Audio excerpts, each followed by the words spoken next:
Welcome to the Blueprint Podcast, where we throw out the old blueprint so you can become who you were always meant to be. I'm your host, Jason Smith, and if you haven't already, make sure you click the subscribe button and share this podcast with your friends on social media and tag me in it at JBirdFit. Today, I have a very special guest for you, Adam Lane Smith, the attachment specialist. Adam is a passionate advocate for the power of secure attachment to address many of today's societal challenges. With a robust online presence, he has cultivated an impressive following, over 500,000 on social media, where he leads a movement to redefine human connection. Adam emphasizes principles like honesty, direct communication, clear boundaries, and trust as foundational to building secure and healthy relationships. Leveraging his extensive clinical experience and deep insights, Adam provides a fresh take on the vital importance of attachment in human lives. He engages audiences worldwide through his compelling episodes on the I Wish You Knew podcast and his dynamic online presentations, including live streams and recorded videos. His work has motivated individuals, families, and couples globally to embark on a path of relationship repair and secure attachment development. Adam Lane Smith, welcome to the Blueprint Podcast. It is a joy to be here. Thank you for having me. Yeah, thanks for coming on, man. You're the attachment bro, but my question is, why aren't you the divorce bro, the social media marketing bro, the red pill bro, the spiritual love guru on an ayahuasca journey in Costa Rica bro? Why are you not that guy? I grew up with attachment issues. I grew up in an environment where everybody else had attachment issues. I was 13 years old trying my friends to not end their life. I was trying up late at night, 13 years old, on a phone call, trying to convince people that their life was worth living. That's been my life for as long as I can remember, is doing all of that. So by the time I turned 18, 19, 20, someone pointed out that I could actually do that as a career, get some professional training, do it better, and maybe even make a living out of it. So I went into therapy and I fixed my own attachment as I went through. Nobody in therapy school wanted to talk about attachment theory. They tell you it's for babies, it's not important. If it's a real problem, it'll be a personality disorder. Don't sweat it. And attachment theory is just this old weird thing. But it became everything to me. It was everything that I'd ever seen. It was the answer to fixing every other problem. It was the foundation, at least, that we could start building a better system from and go back to and say, if you feel this, here's why. And as I've gone through, I've studied the science behind it. I've talked with people like Dr. Sue Carter from the Kinsey Institute, one of the leading experts in the world on oxytocin and vasopressin bonding, and gathered information from her and her research, just world-class research that she's doing. Attachment really is the vehicle for everything else. Now, is there opportunities for attachment maybe in ayahuasca journeys and going to Costa Rica and doing all these other cool things? You know what? Maybe, but I think we need to get attachment right first. People always ask me, Adam, is this attachment? Is that attachment? You know what? We won't know until we fix attachment. And right now, 35% of people have secure attachment. 65% of young people in the next generation have broken attachment. So the problem's getting worse. Let's fix it, and then let's figure out what else is going on. I was listening to another content creator recently in the more masculine space of the internet. And a statement was made was, I don't believe in attachment styles. And when I get confronted with it, when a question pops up, I automatically debunk it. I think it's really important to establish what are the four main attachment styles and is it real? Is it real? No, that's fair. That's fair because a lot of people say it sounds stupid. Right. A lot of people say this is how I've always been. Avoidant men in particular say, Adam, this is ridiculous. You're just talking about feelings. What is attachment? Attachment is the way that we as kids learn that other people are going to be reliable and will help us meet our needs, or they won't. And you can break in one of two ways. If you learn that, if for example, if your parents take care of you, they reason you through problems, they talk with you, they help you solve issues, they listen to you, they're not arbitrary or hurtful. They don't have to be perfect, but they work with you person to person. It's good enough to build secure attachment. And again, only 1/3 of the next generation has that. So we're doing real bad if you break in one of two ways. And it's a survival adaptation mode that clicks on. It's built for 1,000 years ago. The Vikings come, they burn your village to the ground, they kidnap you, they take you back to Denmark. Now you're a slave. You will react in one of two ways in that circumstance. You will either knuckle under and believe that the people who are hurting you have a reason to because you're unlovable. And you will say, I don't deserve love. I don't deserve care. I am going to bow down and please everybody else and be very approval seeking. And hopefully, someone somewhere will take care of me. and you lose all sense of power and control in your life. You despise yourself more than anybody else, and you think that you have to find someone to rescue you and help you feel better in life. And that's anxious attachment style, nice guy syndrome. I was having dinner with Dr. Robert Glover, if you know him, not long ago, and we were talking about nice guy syndrome and then the anxious attachment, how it's on the rise. And Right. it is, unfortunately. But the other way that we break is avoidant attachment style. We say other people are not to be trusted. They're not to be opened up to. I don't even have feelings. I don't have the luxury of feelings. This world is cold and hard. Nobody can be counted on. The only thing to be counted on is safety, as in walls, and resources, as in money. Those are the only two things I can rely on in this world. I'm going to fight tooth and nail to get both of them. Some people in this category are very manipulative and hurtful over others. Some are very ethical and they just stay away from other people and they disconnect from humans, and their brain chemistry shifts and it becomes very opposed to any kind of bonding at all. And they don't really understand what love is. They just try to survive in this world. And yes, there is a fourth, what we call disorganized style. Some people call it fearful avoidant. It's a blend of the two. It's where you've been hurt so bad as a kid over and over that just one of these breakings wasn't enough. You then also broke a second time. So not only do you not trust yourself, but you also don't trust other people. And no matter where the power is, if it's with you, you freak out because you can't handle it. And if it's with other people, you're afraid that they're going to misuse it against you. So it's very chaotic, and you have a hard time in relationships at all. Your relationships will be very short-lived and very chaotic. Those are the four attachment styles. So everybody out there listening right now, if these are resonating with you, you're in good company. You're in about two-thirds of people now in the next generation. You've mentioned the next generation a couple times. We're definitely going to touch on that throughout the podcast. And I recently had an episode with Dr. Robert Glover, and we'll touch on nice guy syndrome a little bit later on.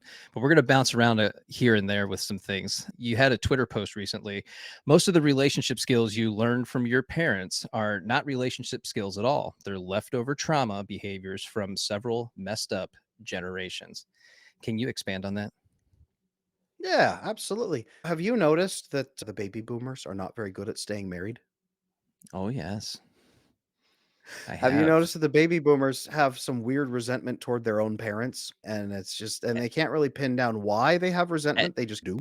And their children. Have you No. noticed that there's two sets of children from the boomers? One is from the first set of their marriages, generations X and Y, and the second set from their second marriage, the millennials. Have you noticed that? Right.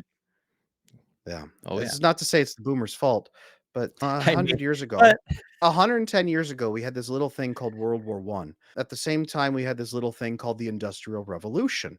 And both of those factored in together to create this huge dramatic shift where, number one, people, especially in America, shifted from rural into cities in the 1920s. 1920, it was the first time more Americans lived in cities than in rural. And it's not that cities are magically bad. It's that you shatter the family units and the networks and the connections and the extended kith and kin networks and all the connections you've had for generations. You shatter them and you move people into cities where they're surrounded by hostile neighbors, into areas that are not conducive for real connection and bonding.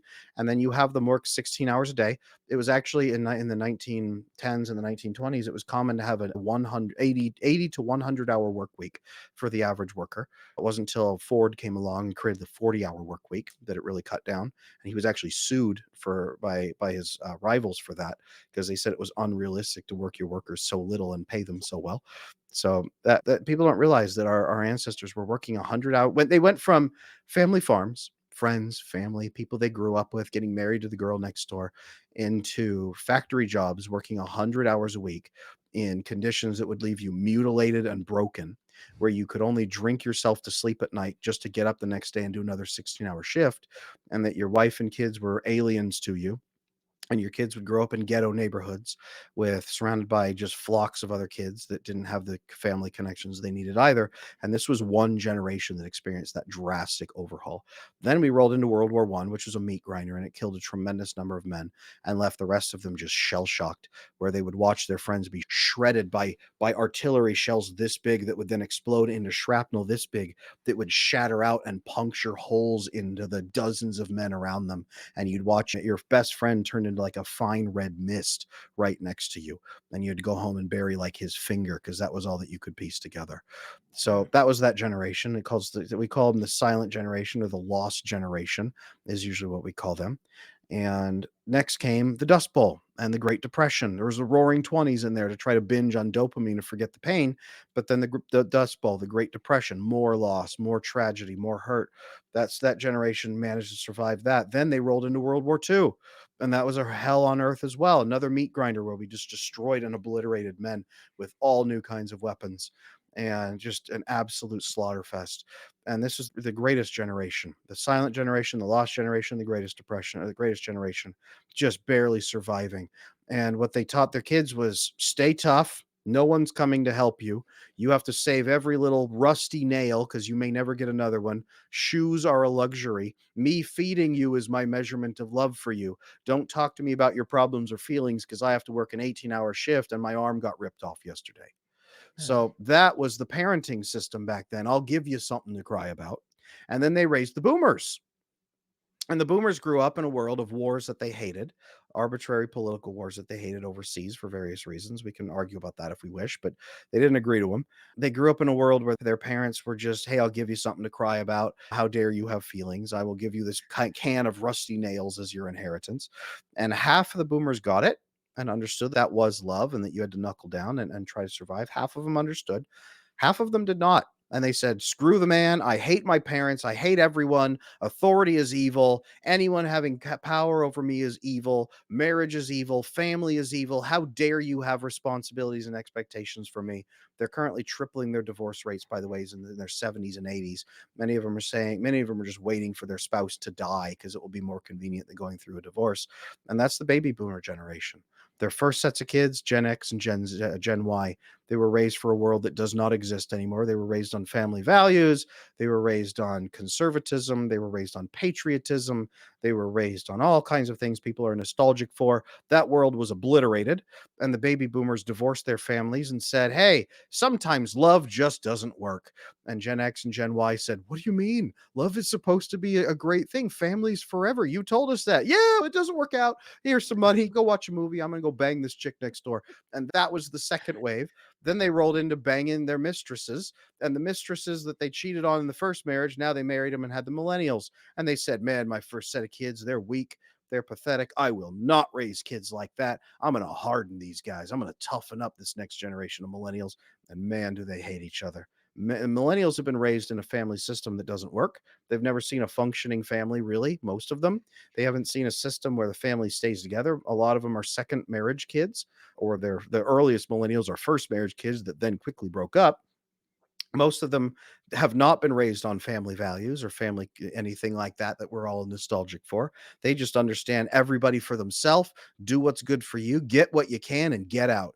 And then they have given way now to Generation Z, which has living in the rubble of a greater civilization, really is what it is. Not to gloss over the ugly parts of our American history, but these survival adaptations, they click on during social catastrophe.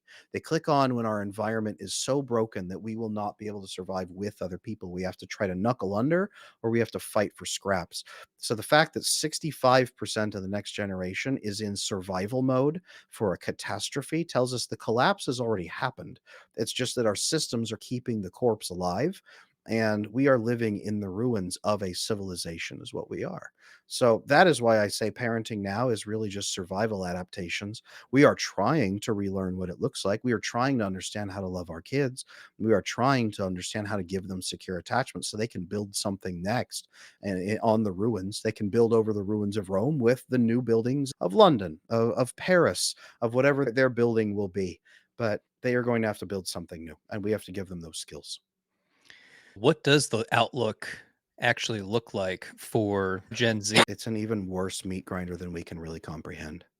Gen Z is divided into those who are tough enough to survive and are going to hang on by their fingernails and are building and are grinding and are forming connections and they're learning about attachment and they're learning security. A lot of them come into my channels and my DMs and everything and they say, Adam, I've never heard this before. You've clicked in something that hasn't been in my family for 5 generations.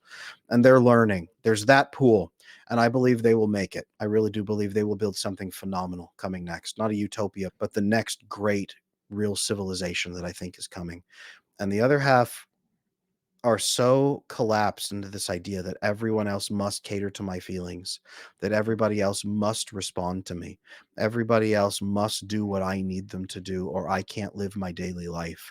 They are so collapsed into their fear and they are so powerless and they are afraid of even trying to take power that they've never seen function before. The self removal rates of these people is astronomical. Pediatricians have been trying for years now to sound the alarm amount around self removal rates of 11-year-old children and how that's going catastrophically high, more than we've ever seen before. And nobody is listening to the pediatrician sounding this alarm because it's very inconvenient. But the next generation is going to go through a meat grinder, and many of them will not make it. I hesitate to say most of them won't make it, but many of them will not make it. It's really going to come down to those of us who are in our generation to give them every skill and every resource and every assistance that we can so that they can build something next for the survivors. I know that sounds bleak, but I really think that's what we've created over the last 100 years. No, I can tell you from what I've seen anecdotally, and what it looks like is if you don't have some sort of mental health disorder or issue or problem, then you're not part of the cool crowd. It's become something that has become so popular that I have to have some sort of dysfunction in life. Otherwise, I just don't fit in with the rest of the group of my friends. And I'm Why do wondering you if you've think that seen some. is? What do you think is the benefit of that? Because B.F. Skinner said the organism is always right. There's always a purpose. There's always a benefit. What do you think is the benefit to that? Everything is always comes back to community. It's something that's innate. It's inside of us. We want to feel like we belong to something greater than ourselves. And in an area, especially when you're young, where you don't feel like there's many outlets for you to fit into a particular group, this gives the people that are often ostracized or outside of athletics and other areas of opportunity for community and connection. It gives them a purpose and a sense of being able to express themselves in a way that makes them feel seen, heard, loved, and understood within the context of their social group that they might not be getting at home because both parents are working, they're going through, and they're just surviving, they're doing the best they can, if there is even two parents. We also have an epidemic of single mothers out there that are struggling to find and bring together families that might resemble something more traditional if they can. I think so. Here's something. Can I share an idea I've been playing with in my head about where Please our do. society's at? There's this thing like we talked about called anxious attachment. And what the difference really is avoidant people, they never really get that oxytocin bonding hormone that they need in their brain, that warmth, that affection, that kindness, that safety feeling. They never really get that. People who have anxious attachment, they get it, but it's inconsistent. And as it's taken away in childhood for a variety of reasons and given and then taken away and given and taken away, they can't discern a pattern to it. So they start to blame themselves and they say it must be because something's wrong with me that's unacceptable, then that's why people don't love me. And they become really fiends, like junkies for this oxytocin. They chase it. They obsess over anybody that can give it to them. They crave other people to help them feel good by being accepted. And it makes them codependent and it makes them do all kinds of things to try to get that acceptance and that love. And what I see is a sense of powerlessness of my brain doesn't work right. I'm scared. I'm upset all the time. Aha, if I have a diagnosis, then that's a permanent reason that I can log that I never have to fight to get better because that's why I don't feel good. I never have to fight to improve. I never have to change. I can just call it a diagnosis. And now everybody has to accept me. Everybody has to validate me. Everybody has to say, yes, this is okay. And then I have an excuse not to try and not to fight for power and not to improve. I can leverage this even on other people if needed and use it as a form of power and control. And I will vote for the people who give me the ability to leverage it even harder upon other people because they're the only ones who care about me. And this group of people is most likely to be victimized and manipulated by people with personality disorders who will come along and flood them on purpose with oxytocin, which is a process called love bombing. There's a process called gaslighting. There's a process called future faking. There's all kinds of behaviors that these people can exhibit, but politicians often have personality disorders. That's why they climb the ranks as hard as they do. And they can come along and promise all kinds of protection. They can come along and promise all kinds of validation. They can come along and punish people for not giving you the attention and validation and acceptance that you're looking for. And that reaches right down into this group of people who have always felt powerless and scared and terrified and craving this addiction in their brain. and it can make them feel loved and accepted. Yes, there's the community element as well, because then they can say, we are all together, we all have this thing wrong with us, and we all love and accept each other. But it will create fundamental instability in those communities as well, because those communities aren't based on growth and change and improvement. Those communities are based on how big is your problem and how much power can you use that to gain and bludgeon other people with. And it's perfectly built for sociopathic behavior then to come in and steal that power and say, I have five diagnoses and you only have three. I have power. You must get down on the floor and grovel to me, and I will be your master because I am the one who is most victimized here. I think that's what we're seeing is a confluence of all of those events. That's what my brain has told me so far and what I've pieced together. What are your thoughts on that? Do you think I'm off in left So field?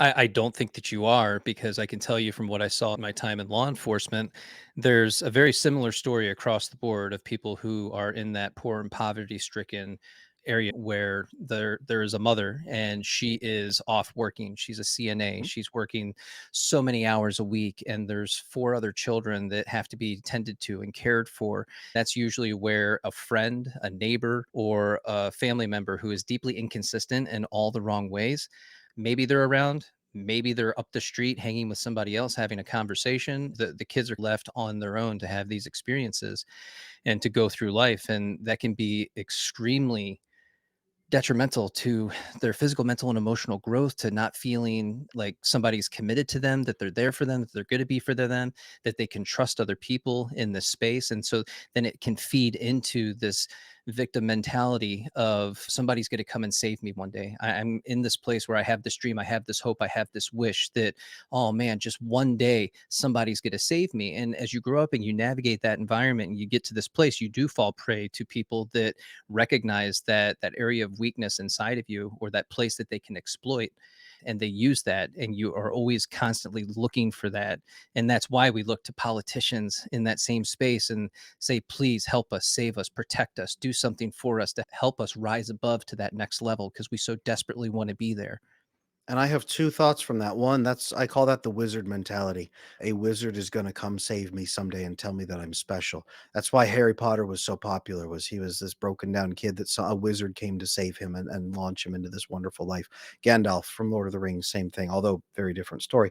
But Yeah. that's that wizard. Someday a wizard will come. I will get my note to Hogwarts. I will blah blah blah. That's why many of the people in that crowd, they absolutely adore Harry Potter, and they have for all of their life, and they so identify with it because they're waiting to be told, "You're special, come join us," is what they're waiting for, that rescue. And number 2, what you're describing is the poorer neighborhoods who Yeah. they're relying on family and friends, what we call kith and kin networks, to try to watch the kids, and it's not going well. But even upper scale, middle class, right? They have daycare, inconsistent Yes. workers, overstaffed daycares. Not that every daycare is evil, but Canada ran a gigantic decades-long study on the effects of daycare. It was horrific, and people need to read that study on Canadian daycare because it's brutal. If you think that doing daycare is better for your kids, it's catastrophic in many cases. And even at upper levels of society, then you have nannies who often will trade out. You have governesses, or they used to, but you have that structure, upper level daycare programs, boarding schools, inconsistency, lack of emotional connection, lack of intimacy, that lack of oxytocin bonding. This is why from the lower levels of society up to the absolute upper levels of society, you have, what is it, massive like Ivy League protests going on right now of people saying, you, I demand you care for my feelings and that you do X, Y, or Z. There's giant counter protests going on right now, even as we speak, and arrests being made. And I'm not coming down for or against any cause at all on this. I'm just saying the way that people are relating to each other is not the way humans are designed to relate to each other. These are extreme survival adaptations. People are tribalizing around that. People are forming tribal identities around their fear and terror. And now they're trying to form a coalition against their perceived enemies, which is anybody that doesn't cater to their feelings and take care of them and make them feel safe. If And you're the not with me, politicians you're are on against top of me. that. Yeah, and the politicians are on top of that. They're Yeah, driving that on every side. Again, this is not a political discussion. It's it is the not. politicians from every company, from every country throughout all of human history step in when people are scared and divided and say, I am the person with the solution. They are bad. I will help you hit them with sticks. And then you join up with that guy, and then they usually don't keep their promises. They just tax you even more than the first guy did. But that's been politics for all of human history. But it comes back to attachment. It comes back to the Yes. way we're raising our children or not. Everything is ultimately attachment. And it goes into your book, Slaying Your Fear. You brilliantly talk about these concepts as insecure and detached. I love the way that you did that because I think it's going to be so relatable for so many people who are entry level, just getting into this, just discovering what is attachment. I'm not quite understanding this. So, can you explain for us what is detachment? Yeah, detachment is the beginner word I sprinkled in there. Look, if you're not fully connected with other people and you feel lonely and you feel frustrated at how your relationships are not as connected as they should be, if you feel like your friendships aren't as deep as they could be, if people tend to walk away from you, if you feel like there's just so much missing in your life and you wish your relationships were more than they were, but you don't know how to reach out and talk to people, you likely have an attachment issue. Whether you're anxiously attached and you're approval seeking, or you're avoidantly attached and you've got a wall between you and other people. Either way, you never learned how to form the connections. But relationships, they don't just happen. A baby doesn't pop out and they know how to build a marriage. They got to watch through the marriage they grow up in, hopefully, God willing. They grow up in a good marriage and they say, oh, that's how you resolve conflicts. Oh, that's how you solve problems. Oh, that's how you ask about each other's day. Oh, that's how you build emotional intimacy. Oh, that's how you slap mom on the butt. Oh, that's how you hold hands. Oh, that's how you share a kiss. Oh, that's how you renew your vows. Oh, that's how you handle hard times and stress times. Oh, that's how you apologize when you've been grumpy and do something wrong. Oh, that's how you do those things. Those are skills that the little baby brain learns up until they're 12 years old, even longer than that, maybe. Those are skills we have to learn. And if you didn't grow up having those, oh, that's how you do that moments, then you grow up in the, oh God, how am I going to get through this? What is going to minimize my pain and just help me get through? And those are the skills you have probably learned. So that's why you can't just magic your way into a great relationship, because you haven't learned all the skills you need. And what you've learned is fear and pain and avoidance of pain. And that's why dating sucks right now. That's why marriage sucks right now. Yeah. That's why parenting is hard right now. A question that pops up a lot for people who have an insecure attachment is, what does secure attachment look like? How do they act and how can I identify that? It's weird. It's weird. It's like a fairy tale. Yeah, So it's this coveted thing. It's just yeah. I call it the best way to illustrate this is the different two different dating pools, and I call it the firefly method. There's red fireflies that signal to each other insecure attachment with flashes of feelings at the beginning. They rush through compatibility testing. They just give each other good feelings. They compliment each other. They make each other feel really good. It's floods of dopamine and floods of oxytocin and just overwhelming like feel. I have a bad life story. Oh man, I feel so bad for you. What about you? Oh wow, I'll make you feel better. We're going to take care of each other. It'll be such a great relationship. Yay. And then they immediately jump into bed and they start rolling through it. And they get to about 7 months. The novelty dopamine dies. And now they're looking at each other saying, we've never compatibility tested. We don't really have trust. The good feelings are starting to go away. What do you want to do? I don't know. Let's try to figure this out. And it goes pretty badly.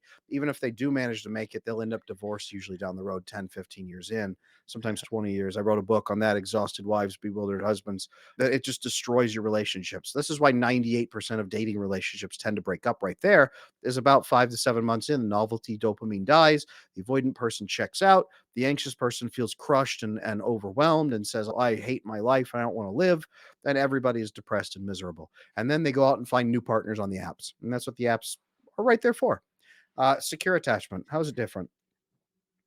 Within the first couple of dates, usually on the first date, a securely attached person will very clearly just say, hey, you know what? I just want to make sure we're on the same page. I'm looking for a long term committed relationship. Is that what you want? Oh, it is? Fantastic. We can have a second date. Great. Hey, do you want kids? Awesome. Where do you want to live? You want to live close to your parents? Where are they? Oh, they're actually pretty close. That's amazing. We're pretty compatible there. Okay. Religious faith. What do you want to raise your kids as? Oh, that. Hey, are you that? Wow, I am too. Hey, it's even better. We're lined up. And they start compatibility testing the hard questions right up front. And when they see you do something wrong, they say, hey, I noticed this. I noticed you said this. You said this thing about your life. You said this. You mentioned drinking. How big are you into drinking? They go there. They poke and they ask questions because they're not messing around. They really want to know. And to them, they wouldn't take it personally if someone asked them a question because they don't have a lot to hide. They're like, oh, yeah, you know what? I do drink occasionally on the weekends, maybe 1 or 2 beers with a friend. That's been it. And they're honest about that. They don't have something like, oh, I got to hide it. And so they just poke. They go there. They ask the harder questions and they're clear and direct. And then they compatibility test right up front. And then if you ever go back on the things that you've told them, they call you out immediately, not in a bad, abrasive way. They say, hey, I just saw you do this. That's contrary to everything you've told me. Talk to me about that. Talk to me about that is a really big thing that they say. Tell me more. They're curious. They want to learn. This is why Yeah. they can have conversations with their partner about what's going right, what's going wrong. They can have check-ins on their marriage instead of just, nope, it's fine. We don't have to talk about it. They can Just just gonna completely ignore do it. that. And they do this with friends. They do this with work. They do this with their boss. They do this with business partners. They check in and they have the conversations. They ask the questions. They say the things that need to be said. And that's what they were raised to do. It's not Yeah. perfect. They're not perfect people. They are healthy people who go the distance and have the conversations to make life simpler. That is secure attachment. And that's why it feels so great, because then your brain chemistry is on point. Then you don't get depressed. Then you're not anxious all the time. Then your wife's sex drive doesn't tank at 2 years. Then you have a great family life and you raise healthy kids and they're ready for the next generation. I think it's important to point out that they're also gonna disappoint you. They're not perfect people. They're gonna make mistakes, but Oh, yeah. more often than not, they will own up to those mistakes and acknowledge that and then work to repair and go through it together. Yeah, and you know what that looks like? It's a breach in trust. And they Yeah. come to you because they're self-policing and they have values and morals and they say, "Hey, you know what? I did something I don't like. I'm sorry. That was incredibly inappropriate that I did that. Here's how I'm going to fix it and what can I do to make it up to you in the meantime?" And then they follow through on that plan to actually fix it. Again, it's not that they're perfect. They're just self-policing and they're self-improving. And if they don't catch it and you catch them and say, "Hey, you know what? This really hurt my feelings." They're actually bothered and they say, "Wow, that sucks. I'm really sorry. Let's fix that. What do you need for me to take care of that? Because that is inappropriate. I'm really sorry that Yeah, that happened." instead of, "No, I didn't do that. That was your fault." Right? Your Right? feelings are stupid. Here's why you're Yeah. wrong. Here's why your feelings are dumb and you shouldn't have them. Yeah, that'll work. Yeah, "Now leave me alone, go away so I can go live my life." Correct. Yeah. The other thing that I've noticed when we talk about attachment styles is we get into these subcategories that are often referenced for personal labels. You hear people say AP, DA, FA, or Oh, yeah. ambivalent, and I'm sure there's more that I'm probably missing. But is having this level of understanding necessary and helpful for attaining a secure attachment style?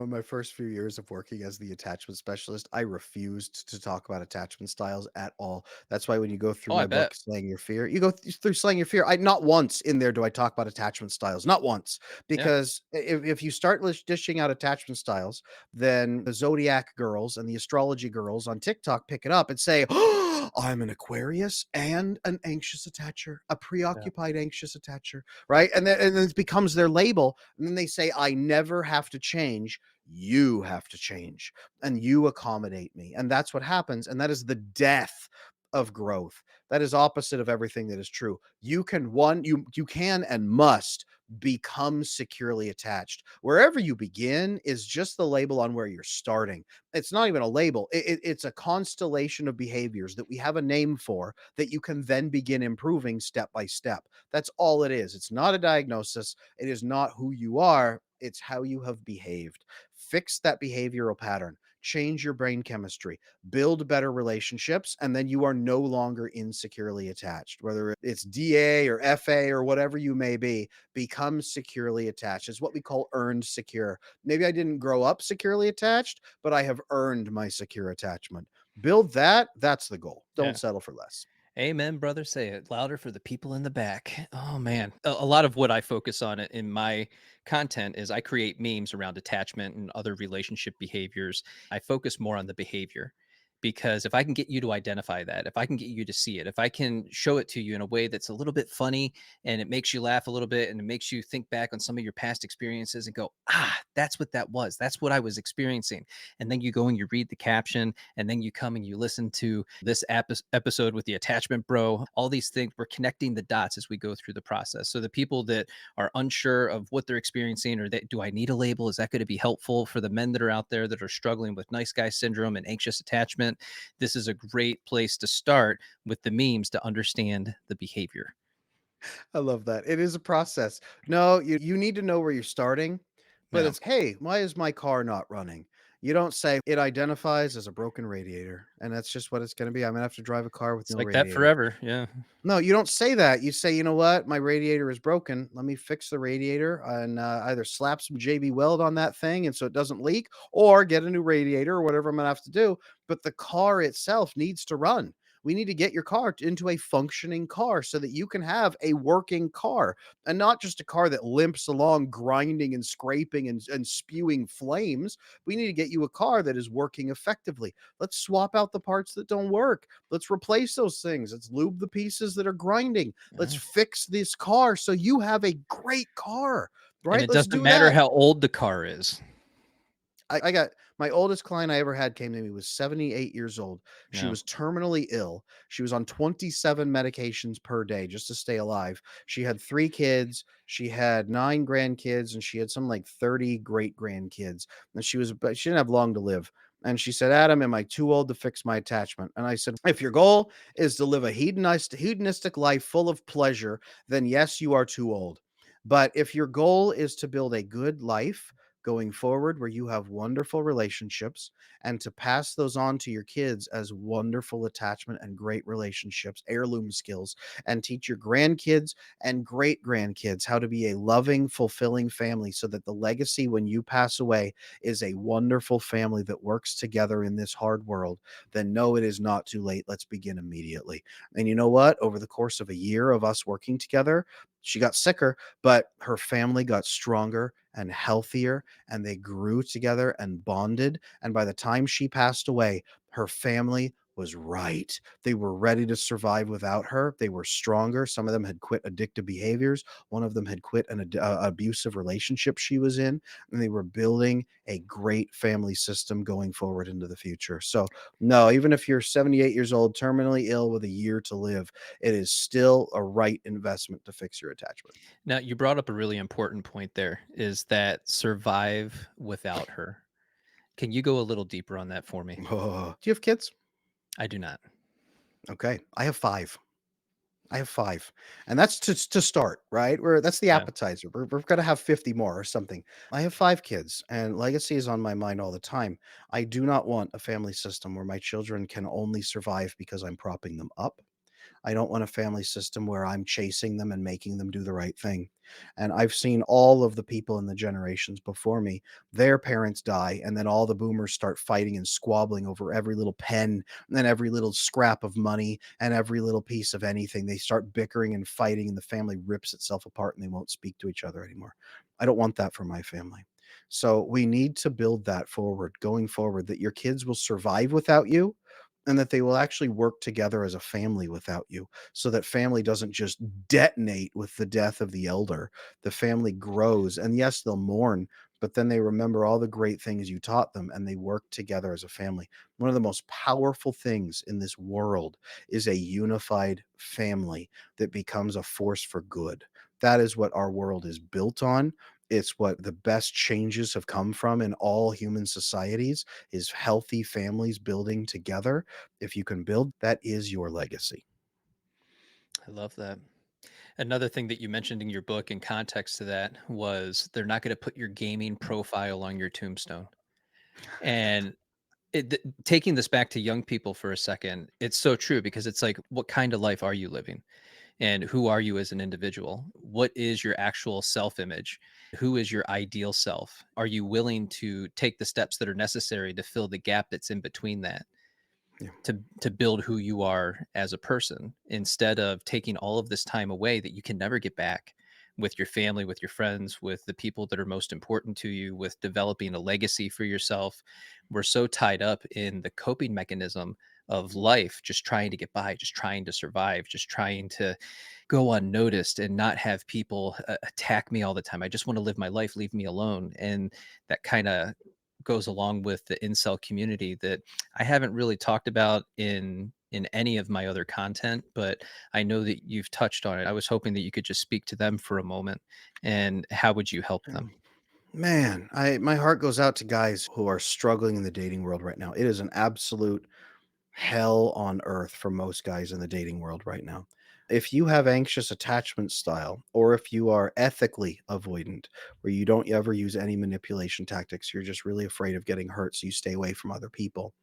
If either one of those is active, you will come across as so terrified and nervous on your dates that women are immediately going to be turned off.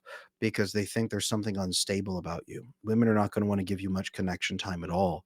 And then you're going to see most of them gravitate toward guys that seem to treat them badly. Jerks. I just wrote about this on Twitter this morning, that jerks are able to mimic healthy behavior up front and confidence and swagger, and then they pull a bait and switch once the woman is in the relationship with them, where he then starts pressing avoidant behaviors on her and making demands of her and pushing away from her and refusing to meet her needs. And then the women often wonder what they did wrong to make him change, so they try and go overboard with making him like them and make him switch back to the good guy. And of course he won't, because those were mimicking behaviors up front to try to get her connected. The guys who are more anxiously attached or more nervous, they get rejected out of hand. They see that and say, why is she settling for abuse when I would give her love? And they say, women are awful, women are stupid, women are insane, what are they doing? It's evil. And then they find red pill circles, and red pill material is really built on flagging all women as being borderline personality disorder. They won't Yeah. say it that way, but they attribute massive borderline personality disorder traits to all women on the planet Not and call realizing it's every a woman a reflection psychopath. of them in that moment, right? And many of them have been burned by borderline women or had a Right. mom who was borderline or whatever. But now they're saying, like, every woman on the planet. Yeah. And it's a reflection of their experience with women, the women they've pulled Right. in. Exactly. But the guys who are left in the dating lurch, research shows now that of Gen Z, 64% of men in Gen Z are single, and only 34% of women in Gen Z are single. So do the math on that one. The guys are being massively left behind, and not only in our country but in Japan. They have the someone has termed it the sexodus, where men are completely withdrawing, but men can't even find a wife over there, and the women don't even want to get married and have kids over there. Other countries all around the world, men are experiencing this massive lack of ability to even find a loving partner, to spend their life with. And I'm not talking a hookup, I'm talking like a wife. Like, they Yeah. want to get married and have kids, so many of them do, and they can't. And the problem for most of them is that they don't know how to even form human relationships. Most of them also don't have friendships, not deep ones. Most of them don't have mentorships. Most of them didn't have loving fathers. Most of them don't. They don't have the human connections they need, and that's many reasons why their brain chemistry is off, and many reasons why they come across as so desperate and nervous. And that is what is turning women off from them the moment they speak. Is That's what's happening. That's what's leading to the incel thing happening.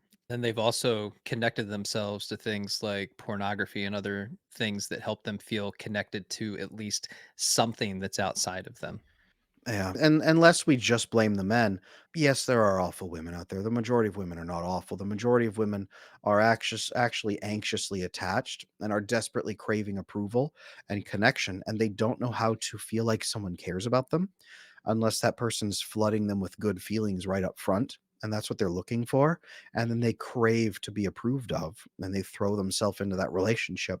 And those guys see that and they think women are awful. Why would I even want to do this anymore?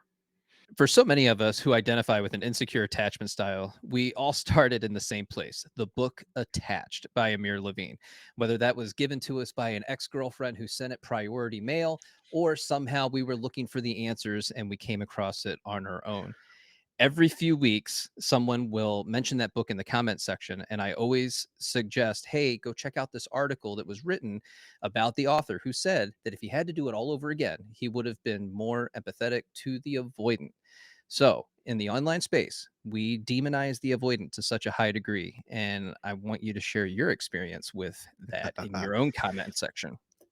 I largely work nowadays with avoidant men. I still work with anxious people, but avoidant men have become the biggest cluster of people looking for my assistance. So much so that I just launched a video course called How to Love an Avoidant Man. My comment sections are flooded with three types of, let's say four types of people. One is avoidant men themselves saying, "Holy crap, you're the only person who doesn't treat me like garbage, and thank you. And I've never realized I had avoidant attachment style. This makes sense." Two is women who love avoidant men and say, "I want to help this man. I know I can show him love. He's never felt it. Please help me understand him so I can give him love." That's who that course is for. Number Yeah. three, though, is women who've been burned by avoidant men who want to go online and just smear them with feces as anywhere they can, scream at them. wail, gnash their teeth, rend their garments, burn them in effigy. The internet is their venting ground. And every comment section is filled with women like, we should put them on an island and then bomb that island. We should put them in a rocket and blast them into the sun. We should, like, all kinds of horrible things. And I see this war going on in the comments between those women and the avoidant men who are in their comment section. And the fourth group of people that come in that everybody forgets about is avoidant women. Nobody even Yeah. talks about them. Avoidant women who come in, they're a small portion of the population, but avoidant men and avoidant women get so demonized. And it's so sad because most of them, even our classification for avoidant people is dismissive avoidant. That's what they Right. get called. And people don't even differentiate between the few who use very manipulative, hurtful tactics that are dismissive and hurtful, and the vast majority of what I have termed ethical avoidant. I don't want to hurt anybody.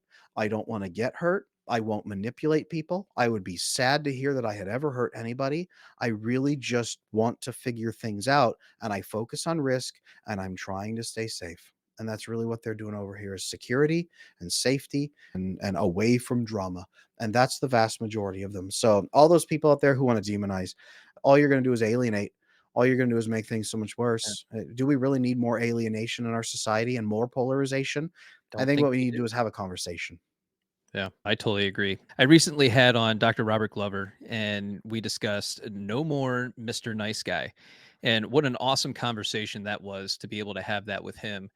But we talked about the intersection of nice guy syndrome, attachment styles, and ADHD. I would like to know your perspective on that as well. I think it's impossible to determine if someone has ADHD when they already have attachment issues and their brain chemistry is so vastly off. They are flooded with cortisol all the time, so their brain won't stop running. They are chronically agitated and they are binging dopamine to try to manage their feelings because they don't have another mechanism for managing it. I think that we have an epidemic of overdiagnosis and over medication of ADHD, so much so that even 7-year-old boys, the vast majority of them, about 14 to 15% of American boys now are medicated for ADHD, medicated, and schools are pushing it and forcing it. That's one reason I don't have my son in public schools because many of his peers have been forced by the school to take medication. Then they have to go find a doctor who agrees with the diagnosis that unqualified professionals have given. Otherwise, he'll be expelled for not taking medication the school has decided he has to take. That's where we're at. And I think that if we fix attachment first, we're going to find that the vast majority of problems that we think are epidemics go away. I agree. And I think you guys can go back and listen to the beginning of this episode where we covered a lot of this. We've covered so much ground today on the Blueprint podcast. Adam, I can't thank you enough for being here and sharing your wisdom with us. Please tell everybody how they can reach you, follow you, and work with you. First of all, thank you for having me on here and giving me this chance. My goal is to help 1 billion people around the world build I secure love it. attachment. I figure if we can get 1 in 7, then the world will take care of itself. So Yeah. thank you for giving me that chance with your audience. And everybody out there listening, thank you for also giving me that chance. I hope this has helped. If you want more information about me, you can find my website at adamlanesmith.com. There I have courses. I have the attachment bootcamp course, especially for anxiously attached people to show you how to fix it. I have How to Love an Avoidant Man for people who are in love with or who are an avoidant man.